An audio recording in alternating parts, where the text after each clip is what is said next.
پوری زندگی آپ دیکھیں، جی گھر داخل ہونے کی دعا کیا ہے، گھر سے نکلتے وقت دعا کیا ہے، آپ وضو کر رہے ہیں ہاتھ دھونے کی دعا کیا ہے، کلی کرنے کی دعا کیا ہے، ناک میں پانی ڈال چہرہ دھونے کی دعا کیا ہے، پھر آپ یہ کھانا کھا رہے ہیں دعا کیا ہے، کھانے کے بعد دعا کیا ہے. جس چیز کو جتنا بیان کیا جاتا ہے اس سے پتہ چلتا ہے اس چیز کی اہمیت کیا ہے. بالکل ایسے لہٰذا ہمیں دعا کرنی چاہیے، اللہ کی رحمت سے مایوس نہیں ہونا چاہیے. بہت سارے لوگ دعائیں کرتے ہیں، وہ کہتے ہیں ہماری دعائیں قبول نہیں ہوتی. ایک بات ذہن نشین کر لیں، قرآن پاک کی آیت کا مفہوم یہ ہے، بہت کچھ ہم اللہ سے مانگتے ہیں لیکن وہ ہمارے حق میں بہتر نہیں ہوتا، اور بہت کچھ ہم نہیں مانگتے حالانکہ وہ ہمارے حق میں بہتر ہوتا ہے. مانگنا چاہیے، اللہ تعالیٰ بہتر جانتا ہے. بہت ساری دعائیں جو ہماری قبول نہیں ہوتی در حقیقت وہ قبول ہو جاتی ہیں، ہمیں پتہ نہیں چلتا. اور بہت ساری ایسی چیزیں ہوتی ہیں جو ہم موقع پہ مانگتے ہمیں نہیں ملتی، وہ بعد میں ہمیں ملتی ہے، ہمارے اکاؤنٹ میں جمع ہو جاتی ہیں. ہمیں کسی بھی صورت میں اللہ کی رحمت سے مایوس نہیں ہونا چاہیے، دعائیں مانگنی چاہیے. دعاؤں کے صدقے اللہ تعالیٰ ضرور کرم کرے گا، دعا تقدیر کو بدل دے گی. بے شک بے شک. آپ دونوں مہمانوں کا شکریہ ادا کرنا چاہیں گے، بہت کچھ سیکھنے کا موقع ملا. امید کرتے ہیں کہ ناظرین آپ کو بھی ہمارا آج کا پروگرام پسند آیا ہوگا. اپنے فیڈ بیک سے آگاہ کیجیے گا. آپ سے چاہیں گے اجازت جاتے جاتے ساجد علی تبسم کا شکریہ بھی ادا کریں گے اور آپ سے گزارش کریں گے اختتامی کلام پیش کریں. پھر تو میرے ایمان کو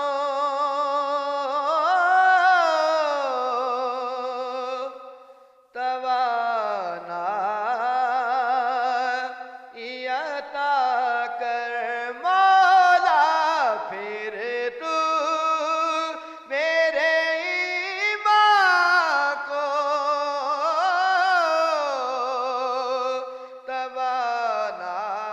توانائی عطا کر. برسوں نئی صدیوں سے میں بیمار ہوں مولا مولا، لیکن تیری رحمت کا میرے مولا، لیکن تیری رحمت کا طلبگار